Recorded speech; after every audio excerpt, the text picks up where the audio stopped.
দাদা বাইদেউসকল ৰন্ধনীসকলৰ বাবে ভালেকেইটা গুৰুত্বপূৰ্ণ খবৰ প্ৰকাশ পাইছে, য'ত তেওঁলোকে জনাই অহা দাবীসমূহ বাস্তৱত ৰূপায়িত হ'বলৈ গৈ আছে। য'ত তেওঁলোকে দাবী জনাইছে যে তেওঁলোকৰ যি সামান্য দৰমহা দিয়ে, সেই সামান্য দৰমহাৰে তেওঁলোকৰ জীৱন ধাৰণৰ প্ৰণালী অতি কষ্টকৰ হৈ পৰিছে। যিহেতু 2025-26 বিত্তীয় বাজেটত আশা, অংগনবাড়ী আৰু মধ্যাহ্ন ভোজনৰ কৰ্মচাৰীসকলৰ দৰমহা বৃদ্ধি সন্দৰ্ভত কোনো সিদ্ধান্ত লোৱা নাই। তাৰ ফলত কৰ্মী সহায়িকা প্ৰতাৰণা কৰিছে যে তেওঁৰ শ্ৰমৰ মূল্য দিয়া নাই। আৰু অৱশেষত দাবীসমূহ মানি লৈ বিত্তমন্ত্ৰী অজন্তা নেওগৰ নেতৃত্বতেই 3জনীয়া কমিটি গঠন কৰি দিছে।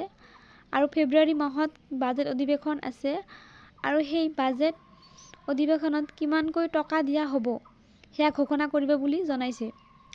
আৰু ইতিমধ্যে হৈ যোৱা CITUৰ ফালৰ পৰা জাননীত প্ৰকাশ পাইছে, য'ত ৰাজ্যিক অংগনবাড়ী কৰ্মী সহায়িকাই পোনযোগে মাতি নি এক বৈঠকত মিলিত হয়, য'ত অজন্তা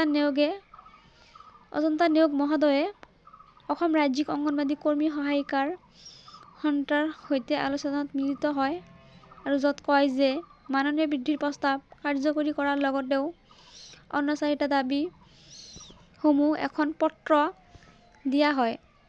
মাননীয় বৃদ্ধিৰ ক্ষেত্ৰত আগন্তুক বাজেটত ঘোষণা কৰিব বুলিও মন্তব্য আগবঢ়াইছে। এয়া চাওক আন এক শেহতীয়া খবৰ প্ৰকাশ পাইছে। অহাকালি 19 ফেব্ৰুৱাৰীত মধ্যাহ্ন ভোজনৰ কৰ্মচাৰীসকলে এক প্ৰতিবাদী কাৰ্যসূচী গ্ৰহণ কৰিছে।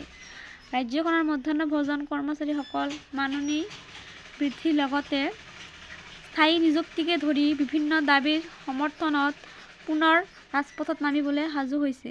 সৌধ অসম প্ৰাথমিক আৰু উচ্চ প্ৰাথমিক বিদ্যালয় মধ্যাহ্ন ভোজন কৰ্মচাৰী সন্থাৰ আহ্বানক্ৰমে মধ্যাহ্ন ভোজন কৰ্মচাৰীসকলে অহা 19 ফেব্ৰুৱাৰীত 5টাকৈ দাবীৰ ভিত্তিত গুৱাহাটী অঞ্চলত ধৰ্ণা কাৰ্যসূচী পালন কৰিব। দিছপুৰ প্ৰেছ ক্লাবত আজি সন্থাৰ কাৰ্যকৰী সভাপতি জিতেন ৰাভা আৰু সম্পাদিকা সবিতা ফাংচুৱে জনোৱা অনুসৰি চৰকাৰে ৰাজ্যখনৰ মধ্যাহ্ন ভোজন আঁচনিৰ সৈতে জড়িত প্ৰায় 1,08,000 মধ্যাহ্ন ভোজন কৰ্মচাৰী মাননী বৃদ্ধিৰ ক্ষেত্ৰত প্ৰতিশ্ৰুতি দিও আজিলৈকে পূৰণ কৰা নাই।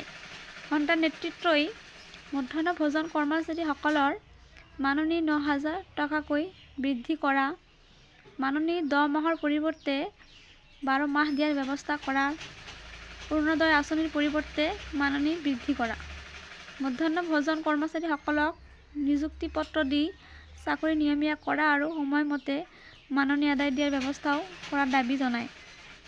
অসম বিধানসভাৰ বাজেট অধিৱেশনতেই মাননী বৃদ্ধিৰ ক্ষেত্ৰত চৰকাৰে সিদ্ধান্ত ল'ব বুলি আশা কৰিছে সন্থাৰ নেতৃত্বই।